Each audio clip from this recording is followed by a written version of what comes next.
오늘 말씀은 43장 10절로 15절까지 말씀을 통해서 말씀을 함께 나누도록 하겠습니다. 오늘 말씀 가운데 우리가 주목해야 될 말씀이 여호와, 전능하신 여호와라는 말이 나오죠. 전능하신 여호와께서 은혜 베푸시기를 원하느니라, 이렇게 말을 하고 있습니다. 그리고 내가 이르면 이르리이다, 이렇게 이스라엘이 고백하고 결단하고 있습니다. 그래서 제목은 전능하신 여호와, 이르면 이르리이다, 이런 말씀이 되겠습니다. 우리가 이미 말씀을 살폈던 대로 애굽의 종으로 팔려가서 제수의 신분이 되고 감옥에 있을 때에 여호와의 은혜가 요셉과 함께 하였더라 라는 그런 말씀과 같이 이제 그 전역에게 은혜를 받고 재반 업무를 하게 되죠. 그때 그 감옥에 들어왔던 사람이 누굽니까? 술 맡은 간원장과 떡 굽는 간원장이 들어오게 되고 그 두 사람이 꿈을 꾸는데 두 사람이 꿈을 해석해 줍니다. 해석하기 전에 요셉이 하는 반복구가 무엇입니까? 해석은 여호와께 있나이다. 모든 것은 여호와께 달려 있나이다. 우리의 모든 삶이 여호와의 손에 달려있음을 믿으시기 바랍니다. 요셉은 항상 여호와께 있나이다, 이런 고백을 하니까 여호와의 은혜가 요셉과 함께 하신 것입니다.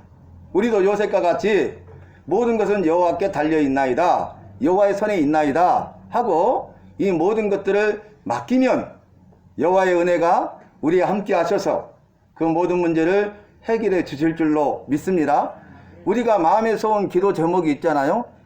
그 마음에서 온 기도 제목을 아뢰는데 바로 응답하시기도 하지만 또 응답이 더딜 때가 있잖아요. 응답 되기는커녕 더 일이 어렵고 힘들고 꼬이게 되는 경우를 보게 되죠. 요셉의 경우를 보면 여호와께서 요셉에게 꿈을 꾸셨어요. 그래서 꿈꾸는 자가 된 것입니다.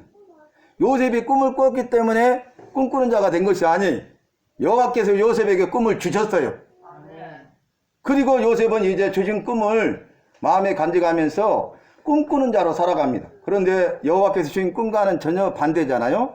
죽음의 위기를 당하죠. 종으로 팔려가죠. 제수의 신분이 되죠. 이런 가운데 보디발 아내가 유혹했을 때에 내가 여호와 앞에서 어찌 죄를 범하리까 라면서 승리하죠. 여러분, 의학적으로 가장 완벽한 남성의 때가 28세예요. 이때 요셉의 나이가 28세입니다. 이 성적인 유혹에 대해서 요셉은 믿음으로 승리한 거죠. 그는 늘 삶 가운데 신앙 고백이 여호와 앞에서 코람대로의 삶을 산 것입니다. 교회와 성도들이 여호와 앞에서 삶을 살 때에 여호와의 은혜가 함께 하실 줄로 믿습니다. 여호와의 은혜 그러는데 특별히 이 은혜는 긍휼히 여기신다 라는 뜻이에요. 불쌍히 여기신다 라는 뜻이에요. 여호와께서 나를 은혜를 더하사, 즉 긍휼히 여기시고 불쌍히 여기시면 우리를 도와주십니다. 우리의 힘과 능력이 되십니다. 믿으십니까? 그래서 내가 하려고 하면 안 되고 우리 여호와께서 하실 수 있도록 나의 모든 삶을 여호와께 맡기는 삶을 살아야 돼요. 그래서 여호와를 의지하고 여호와를 의지함으로 여호와께 맡기는 의리하는 삶을 사시기를 바랍니다. 그래서 어떻게 돼요? 이제 그 술 맡은 간원장에게 이 일이 이루어지면 그때는 나를 생각하시고 잊지 마시고 나를 기억해서 나의 사정을 바르게 아뢰어 나로 나가게 해주소서 라고 말을 하죠. 그런데 그 꿈이 그대로 이루어지고 술 맡은 간원장의 그 직위가 다시 회복되죠. 그리고 바로 앞에 서게 되는데 말씀은 무엇입니까? 술 맡은 간원장이 요셉을 잊었더라. 잊어버렸어요. 그러니까 또 일이 안 되고 있죠. 그러나 이건 복선이라고 말씀드렸잖아요. 그 다음 장 말씀이 무엇이었습니까? 우리가 살폈던 것처럼 만 이태 후에 2년이 지난 후에 바로가 꿈을 꾸게 되고 애굽의 술사와 점쟁이들은 그것을 해석할 자가 없었죠. 그때 술 맡은 간원장이 자신의 일을 구하고 바로가 요셉을 불러요. 그때 해석은 여호와께 있나이다. 여러분, 사람이 보기에는 요셉이 한 것 같잖아요. 그러나 요셉은 먼저 여호와께 사셨음을 고하고 여호와께 영광을 돌리고 있는 것입니다. 여호와의 영광을 결코 도적질하지 않고 있는 것을 볼 수 있어요. 그래서 우리가 보면 이제 여호와께서 일하시고 역사하시는데 요셉을 통해서 일하시죠. 그리고 바로는 요셉을 통해서 여호와께 해석을 얻게 되잖아요. 여호와의 뜻을 알게 되잖아요. 그래서 보면 여호와와 바로 왕 사이에 요셉이 쓰임받고 있음을 알 수 있습니다. 여호와께서는 통하여 이루신다는 거예요. 사람을 통하여, 상황 환경을 통하여, 말씀을 통하여 이루십니다. 모든 것을 통해서 이루셔요. 그래서 이제 오늘 말씀인데, 그 말씀대로 바로의 꿈대로 7년 풍년이 있고 그 다음에 7년 흉년이 있는데, 앞에 풍년을 기억하지 못할 정도로 심한 기근이 있게 되죠. 그래서 온 땅 가운데 기근으로 먹을 양식이 없는데, 애굽 백성들뿐만 아니라 각 나라 백성들이 양식을 사러 오게 되고, 이스라엘과 그의 아들들도 애굽에 양식을 사러 와요. 그리고 요셉 앞에 서게 되는데, 요셉이 그들을 돌려보내면서 한 일이 무엇입니까? 첫 번째, 곡물을 줬어요. 그 다음에 두 번째, 그 곡물 값으로 받은 돈을 자루에 다시 넣어줬죠. 그리고 길 양식을 줬어요. 가는 길에 먹을 수 있는 양식을. 여러분, 형제들은 요셉을 죽이려고 했잖아요. 원수죠. 그런데 원수를 은혜로 갚은 것입니다. 왜냐하면 여호와의 은혜가 함께 하시니까. 여호와께서 함께 하지 아니하시면, 여호와의 은혜가 나를 붙들어주지 아니하시면 우리는 원수를 사랑할 수 없잖아요. 은혜를 베풀 수 없잖아요. 그런데 여호와께서 함께 하시기 때문에 요셉은 그 형제들에 대하여 은혜를 베풀고 있는 거예요.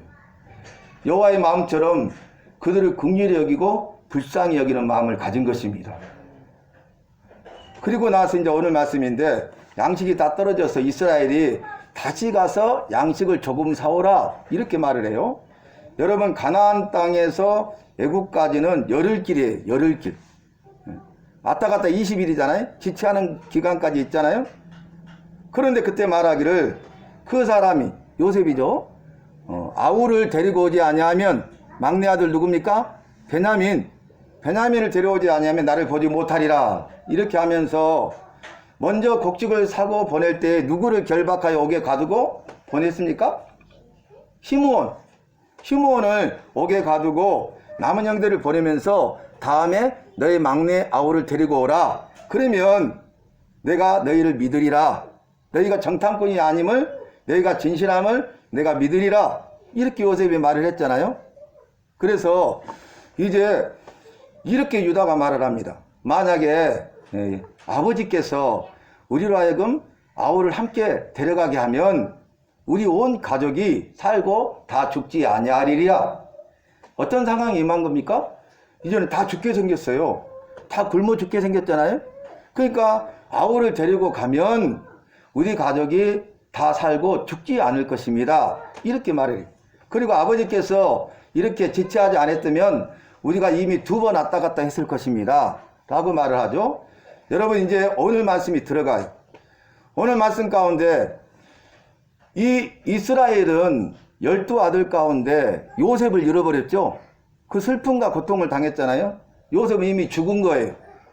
짐승에게 찢겨 죽은 거예요. 그래서 자식이 죽으면 어디에 묻는다고 그래요? 가슴에 묻는다고 그러잖아요. 그런 아픈 사실이 있잖아요. 그런데 라헬이 낳은 2 아들 중에 요셉은 죽었고 막내 베냐민이 있는데, 이제 베냐민을 데려가고 베냐민까지 잃을까 두려워한 거죠. 그래서 보내지 못해요. 그런데 오늘 이 온 가족의 생사 여부 앞에, 온 가족이 살고 죽지 않도록 하는 일에 대하여서 이스라엘이 드디어 결단합니다. 결단하는데 그 결단의 내용이 뭐예요? 내가 자식을 잃으면 잃으리이다. 이건 자포자기한 것이 아니죠. 그 전에 말씀을 보니까 이스라엘은 이제는 모든 것을 여호와께 맡기고 있는 것입니다. 너의 행사를 여호와께 맡기라. 그리하면 저가 이루시고. 믿으십니까? 우리 모든 행사를 맡기면 그 맡길 때 여호와께서 일하시고 역사하시는 거예요. 그 여호와께서 이루어 주시는 것입니다. 결박이 풀리고 문제가 해결되고 마음에 쏜 기도 제목이 이루어질 줄로 믿습니다. 가정과 자녀와 생업이 살아나고 회복될 줄로 믿습니다. 치유되고 하나 될 줄로 믿습니다. 그래서 그 이르면 이르리라 이렇게 결단했던 그 근거가 그 앞에 있죠. 그게 뭡니까? 전능하신 여호와께서 은혜를 베풀어서 너희 다른 형제와 그 아우 막내 동생이죠, 베냐민을 돌아오게 하시기를 원하노라. 너희의 다른 형제는 감옥에 갇혀 있는 시므온을 말해. 그러니까 너희가 내려가서 이번에 곡식을 사면은 전능하신 여호와께서 너희에게 은혜를 베풀어 주심으로 시므온도 풀려나고 베냐민도 무사해서 곡식을 사고 돌아오기를 원한다. 이러한 결단을 하게 된 것은 이스라엘이 전능하신 여호와를 믿었기 때문입니다. 그래서 믿음이 중요한 거예요. 저와 여러분은 믿어야 되는데 전능하신 여호와를 믿으시길 바랍니다. 여러분, 그분의 이름이 뭐예요? 여호와잖아요. 여호와. 그렇죠? 누구라 하리까? 그러니까 나는 여호와니라. 스스로 있는 자니라. 여호와라 하라. 스스로 있는 자라 하라. 이렇게 말씀하셨죠? 그건 뭐냐면 나는 알파 오메가라, 처음과 나중이요. 그랬잖아요. 스스로 계신 분, 만들어지지 않는 거죠. 그래서 그분은 영원 전부터 계시고 영원까지 계시는 분이에요. 그래서 그분은 영원하신 분이십니다. 그래서 여호와, 영원하신 분. 그런데 그분이 엘로힘, 전능하셔요. 영원하신 그분이 때가 되니까 태초에 이 세상을 만드실 때 무에서 유로 만드시고 말씀으로 만드셨습니다. 그래서 엘로힘, 전능하신 분이다 그래요. 그러니까 여호와, 엘로힘 이런 뜻이죠. 그리고 그 여호와의 이름을 감히 입에 담을 수가 없잖아요. 그 이스라엘 사람들은 이제 두루마리에 이 율법책을 이렇게 필사할 때에 그 여호와란 말이 나오면 가서 목욕 제거를 하고 와서 먹물을 다시 새롭게 빻아가지고 먹물을 찍어서 적어요. 근데 읽지는 않죠. 그래서 뭐라고 있습니까? 아도나이, 주여, 주인님이시여, 그 말이에요. 그래서 이름은 고유명사인데 우리가 믿는 그분의 이름은 여호와 엘로힘 아도나이, 여호와 전능하신 주님입니다. 영원하신 전능하신 주님을 믿는 거예요. 그래서 여호와라는 이름은 고유명사이기 때문에 바뀝니까? 안 바뀝니까? 안 바뀌죠. 김주영이라는 이름은 고유명사이기 때문에 안 바뀌죠. 제가 미국에 가도 김주영이죠. 아프리카에 가도 김주영이죠. 그러잖아요. 그런데 지금 이것을 그리스 로마 신화를 보면 하늘의 신, 최고의 신이 누굽니까? 제우스잖아요. 그래서 이 제우스가 데우스가 되고 디오스가 된 거예요. 그래서 스페인어에서는 최고의 신을 디오스라고 그래요. 강승우 선교사님이 사역하는 남미, 스페인 쪽 영향을 받았잖아요. 스페인 지배를 받았잖아요. 스페니쉬를 쓰잖아요. 그래서 디오스라고 불러요. 디오스. 이것은 우리가 만약에 그렇게 부른다면 그리스 로마 신화의 그 헛된 신을 우리가 믿고 따르고 섬기는 건 아니잖아요. 그렇죠. 그래서 이걸 바꿔야 돼. 그 다음에 우리나라에서도 이걸 번역할 때에 하늘님, 하느님, 천부 이렇게 다양하게 나왔잖아요. 근데 여러분, 제가 대학 때 전도봉사를 가보면 믿는다고 그래요. 아, 하늘님을 믿지 안 믿는 사람이 누가 있어, 다 그래요. 근데 그 사람들이 말하는 그 신과 우리가 믿고 따르는 분은 다르죠. 그러잖아요. 하늘님이에요. 하느님이에요. 그분이 아니에요. 그렇죠. 그래서 이것을 하나로 통합하기 위해서 모든 걸 하나로 해서 하나님으로 하자. 유일신이니까. 그래서 그게 합의가 돼가지고 하나님으로 이렇게 하고 있지 않습니까? 잘못된 거예요. 고토족이 로마를 침입하면서 이제 이 고토족들이 믿게 돼요. 로마가 기독교 국가가 됐잖아요. 중약하고 이미 다 말씀드렸으니까. 그러면 최고의 신이 고토예요. 고토. 그래서 그것을 전하니까 어떻게 됩니까? 그걸 통해서 고토, 이게 변하여 갓. 그래서 오마이 갓, 오마이 갓, 지금도 오마이 갓 그래요. 그것은 우리가 믿고 따르는 그분이 아니에요. 그래서 성경 말씀 전체가 잘못된 거예요. 번역이 잘못된 거예요. 그래서 각 나라마다 다 다르잖아요.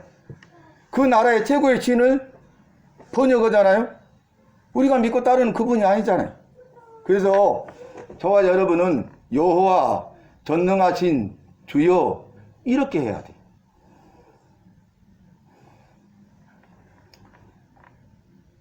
대학교 부총장한테 물어봤어. 교수님한테 물어봤더니 대답을 못해. 부총장 물어봤더니 대답을 못해. 우리 초기 기독교 역사를 보면 선교사님들이 다 여호와여 이렇게 기도했어요. 여호와여 이렇게 말씀을 전했어요. 그거 바꾸면 안 돼. 여호와 이름을 망령되이 여기지 말라 그랬잖아요. 헛된 것과 바꾸지 말고 헛된 영광을 구하지 말라고 그랬잖아요. 우리가 지금부터라도 여호와의 말씀에 따라 행해야 될 줄로 믿습니다. 그래서 여러분 입버릇돼서도 고치면 돼요. 저도 다 고쳐졌잖아요. 그래서 제가 오늘의 말씀 올릴 때도 여호와 전능하신 주님 이렇게 올리잖아요. 그죠? 그래서 우리 입술을 바꿔가야 돼. 그래서 우리가 믿고 따르는 분이 누구인가를 분명히 하고 온 천하에 다니면서 복음을 전할 때 그 이름을 바꾸지 아니하고 변개치 아니하고 그 이름을 전해야 되겠습니다. 바꿔서는 안 돼요. 자, 오늘 말씀으로 돌아와서 이렇게 합니다. 자, 2번이나 갔다 올 수 있으리이다. 그러니까 이제 결단한 다음에 뭐라 합니까? 그러할진대, 그럴 수밖에 없다면, 다른 선택의 여지가 없다면, 다른 방법이 없다면 그 말이. 지금 다른 방법이 있어요, 없어요? 없잖아요. 그러니까 이제 결단하게 되는데 너희는 이렇게 하라. 이스라엘이 그 자녀들에게 지시하죠. 그러니까 그동안의 연륜이 있잖아요. 믿음의 지혜가 있잖아요. 그걸 가지고 이제 그렇게 할 수밖에 없다면 이제 데리고 내려가야 되는데 너희들이 갈 때 이렇게 하라 말을 합니다. 이 땅의 아름다운 소산을 그릇에 담아서 예물로 가지고 가서 그 사람에게 드리라. 예물을 말하죠. 예물을 준비하라는 거예요. 그 땅의 아름다운 소산은 애굽에 나지 않는 것들. 그 뒤에 나오죠. 아주 진귀한 것들, 소중한 것들, 가치 있는 것들을 가지고 가라는 거예요. 예물을 준비할 때는요, 미리 준비해야 돼. 마음을 담고 정성을 담아서 준비해야 돼. 우리가 여호와께 예물을 드릴 때도 기쁨과 즐거움과 감사와 감격함으로 스스로 원해서 자원해서 믿음으로 준비하여 드릴 수 있기를 바랍니다. 그냥 드리는 거하고 이렇게 드리는 것은 전혀 다른 거예요. 그래서 미리 예비하고 준비하는 것을 볼 수 있습니다. 여러분 생각나신가요? 야곱이었을 때 삼촌 라반의 집에 20년 동안 있다가 네 족속, 네 조상, 네 고향으로 돌아가라는 여호와의 말씀에 따라서 떠나올 때에 그 형 에서가 장정 400명을 데리고 자기를 죽이려 오고 있잖아요. 그때 먼저 어떻게 합니까? 그 형 에서에게 예물을 먼저 보내잖아요. 그래서 그 마음을 어때요? 거친 마음을 부드럽게 하고 열린 마음이 되게 하는 것을 볼 수 있습니다. 예물은 바로 그러한 역할을 하는 거예요. 그래서 오늘 이스라엘이 그 사람에게 갈 때 이 땅의 아름다운 소산을 그릇에 담아서 예물로 가지고 가서 그 사람에게 드리라 이렇게 말을 하고 있는 것입니다. 그래서 그 예물이 무엇입니까? 유향이죠. 꿀이죠. 그 유향 조금, 꿀 조금이 나오잖아요. 그 다음에 어떻게 합니까? 이제 향품이 나오고 모략이 나오고 유향나무 열매가 나오고 그 다음에 이제 감나무 열매가 나오잖아요. 여러분 이 소산을 가지고 갈 때 그 사람의 마음을 녹이고 그 사람의 마음을 기쁘게 함으로써 이제 어때요? 이 어려운 난국을 헤쳐나가고자 하는 그런 지혜가 거기에 있는 거예요. 그러니까 우리가 무작정 하는 것보다는 이렇게 지혜롭게 대처하는 것이 필요합니다. 왜냐하면 여호와께서 우리에게 지혜를 주셨잖아요. 주신 지혜를 가지고 우리가 지혜롭게 잘 대처해 나가고 믿음으로 대처해 나가면 우리가 그 어려움을 이길 수가 있고 믿음으로 승리하게 되는 것입니다. 이후의 결과를 보면 우리가 알 수 있잖아요. 자, 그래서 그 형들이 가는데 세 가지가 나오죠. 첫 번째는 예물을 준비하여 가지고 와서 드리라 그랬죠. 그 다음에 두 번째는 갑절의 돈을 가지고 가라 그랬어요. 배. 왜 그렇습니까? 첫 번째 곡식을 샀을 때 값을 주고 사잖아요. 근데 그 곡물값을 자루에 다시 넣어줬죠. 그 돈과 지금 두 번째 내려가서 사게 될 곡식값을 가지고 가라는 거예요. 무슨 말인지 이해되시죠? 그래서 갑절의 돈을 예비하여 가지고 가라. 요셉은 형제들을 향한 그 불쌍히 여기는 은혜, 긍휼을 베푸는 마음으로 그 돈을 받지 아니하고 자리에 넣어준 거잖아요. 그것은 은혜의 선물이었습니다. 근데 그런 사실을 알지 못하기 때문에 오해받을 수 있기 때문에 어려움을 당할 수 있기 때문에 그 전에 돈을 다시 돌려주라는 거예요. 그리고 이번에 두 번째 곡물값 가지고 갑절의 돈을 가지고 가서 곡식을 사오라. 이렇게 하는 것을 볼 수 있습니다. 참 지혜롭지 않습니까? 그 다음에 세 번째가 뭡니까? 네 아우를 데리고 가라. 내가 내 자식을 잃으면 이리라. 이렇게 결단하고 전능하신 여호와께 맡기는 순간 우리는 이렇게 결단하고 또 이러한 믿음의 삶을 살게 되는 것입니다. 우리가 애지중지하고 사랑했던 것들, 내가 붙들고 있는 것들을 꽉 잡고 있던 것들을 내려놓을 수 있는 것입니다. 베냐민을 아꼈잖아요. 사랑했잖아요. 베냐민까지 죽이고 싶지 않았잖아요. 잃고 싶지 않았잖아요. 그래서 그는 꽉 붙잡고 있었는데 온 가족을 살려야 되기 때문에 온 가족이 다 살고 죽지 않아야 되기 때문에 이제 결단해야 되죠. 베냐민 한 사람을 살릴 것인가, 온 가족을 살릴 것인가. 그래서 결단하게 되는 것이죠. 우리의 삶도 보면은 이렇게 여호와께서 우리의 삶을 인도하실 때 이러한 삶의 어려움을 통해서 결국 주님 앞에 서게 하시고 주님을 의지하게 하시고 결단하게 하시면 전능하신 여호와께서 그때 일하시는 것입니다. 능력과 기적을 행하시는 것입니다. 그러니까 이 말씀을 통해서 우리는 위로를 받고 힘을 얻고 용기 백배하시기를 바랍니다. 내 생각대로 내 뜻대로 안 된다 할지라도, 모든 일이 가면 갈수록 안 된다 할지라도, 더 어려운 가운데 있다 할지라도, 그럼에도 불구하고 여호와께서 우리를 나를 사랑하시고 나와 함께 하셔서 은혜를 베푸시되 긍휼히 불쌍히 여겨 주심으로 우리를 도와주실 것을 굳게 믿기 때문에 여러분 이러한 삶의 가정 가운데 절대로 실망하거나 낭망하지 마시고 더욱더 책임과 능력 얻어서 강하고 담대함으로 승리할 수 있기를 예수님의 이름으로 축원합니다. 그리고 나서 이제 세 가지잖아요.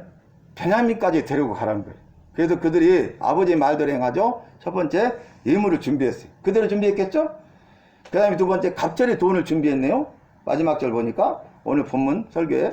그리고 나서 그 아우 베냐민을 데리고 가서 애굽에 내려가서 요셉 앞에 서니라. 이렇게 10절에 마무리를 하고 있지 않습니까? 여러분 지금 이들은 심한 기근 가운데 곡물이 필요하죠. 생사 죽음과 사는 그새 기로에 서 있잖아요 지금. 그래서 누가 앞에 서야 돼요? 요셉 앞에 서야 돼요. 요셉 앞에 서야 그 문제를 해결됩니다. 자신들의 힘과 능력을 해결할 수 없습니다. 저와 여러분이 생사의 기로에 있을 때 여호와 앞에 서야 됩니다. 여호와 앞에 서야 문제가 해결되는 거예요. 내 힘과 능력으로 그 문제를 해결할 수 없을 때, 그럴 때일수록 더 여호와 앞에 서시기를 바랍니다.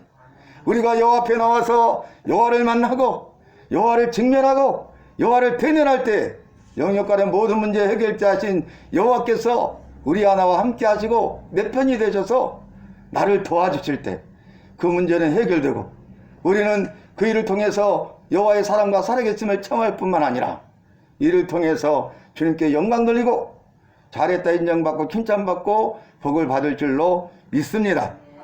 결론인데요. 이 일을 통해서 어떻게 합니까? 만민의 생명을 구원하여 살리시고 여호와께서는 요셉 한 사람을 통해서 이 이스라엘의 온 가족을 살릴 뿐만 아니라 그 주변에 있는 각국의 백성들의 생명을 살릴 뿐만 아니라 온 땅에 있는 만민의 생명을 구원하여 살리시는 것입니다. 오늘날 마지막 때일수록 이 시대에 교회를 통하여 이 일을 행하시고 우리를 통하여 나를 위하여 행하시기를 주님의 이름으로 축원합니다. 우리가 잘 예배도 준비되어서 마지막 때에 쓰임받는 교회가 되고 마지막에 쓰임받는 성도가 될 때에 이것이 주님이 기뻐하실 일이고 주님의 마음을 시원케 해드리는 일이 될 것이고 이것이 나를 통하여 가정과 자녀와 생업이 살아나고 살려지는 은혜의 역사가 될 줄로 믿습니다. 감사한 것은 제가 요즘에 가만히 생각해 보니까 이 코로나19 여러분 어떻게 생각하실지 모르지만 코로나19가 은혜다. 저는 그 생각을 했어요. 본인은 뭐 확진해가지고 그런 고통을 안 당했기 때문에 그렇게 할 수도 있죠. 그런데 여러분 말씀에 비추어서 생각해 볼 때 그리고 우리의 삶을 통해서 볼 때에 은혜로다 은혜로다 할렐루야 은혜인 것 같아. 이걸 통해서 우리가 말씀에 우리 각자가 스스로 말씀에 우리의 삶을 비춰보고 우리의 죄가 드러나고 우리 연약함과 부족함과 믿음 없음과 할 수 없음을 알고 그래서 여호와 앞에 무릎을 꿇고 도심을 구하고 그리고 우리의 죄에 대해서 회개하되 철저히 회개하고 그 일을 통하여서 교회 안에 우리 안에 내 가정과 자녀와 생업 안에 주님의 생명이 흐르게 된다면 이것이 은혜인 줄로 믿습니다. 살 소망이 생긴 줄로 믿습니다. 그래서 제가 가만히 생각할 때 여호와 전능하신 주님 참 감사합니다. 이것도 은혜입니다. 모든 것이 은혜입니다. 바울이 고백했던 나의 나된 것은 오직 여호와의 은혜로다 고백했던 그 신앙 고백이 여호와 전능하신 주님 이 시대에 교회들 가운데 있게 하시고 성도들 가운데 있게 해주시옵소서 이렇게 기도를 했어요. 여러분 그렇지 않습니까? 동의하십니까? 그래서 모든 것을 합력해서 선을 이루시는 그 분을 믿고 우리가 정말로 말할 수 없는 상황 가운데 있다 할지라도 결박 가운데 있고 해결되지 않는 문제가 있다 할지라도 지금 비록 더디게 보인다 할지라도 비록 더딜지라도 반드시 응하고 필하리라는 주의 약속의 말씀을 붙들고 승리할 수 있기를 예수님의 이름으로 축원합니다. 한번 따라합시다. 여호와 전능하신 주님께서 이르면 이르리라 결단할 때 은혜를 베푸시고 도우사 승리하게 하실 줄 내가 믿습니다. 주님 감사합니다. 사랑하는 성도님들 한 사람 한 사람 귀하게 여기시고 주님의 생명으로 바꾸사 영생을 주심을 감사합니다. 구원받은 백성 삼아 주심을 감사합니다. 주님이 소천교회에 함께 모여 예배자로 영광 돌리게 하심을 감사합니다. 교회를 세우고 사람들을 세우는 데 헌신하여 쓰임받는 우리 모두 바로 내가 되도록 인도하여 주시옵소서.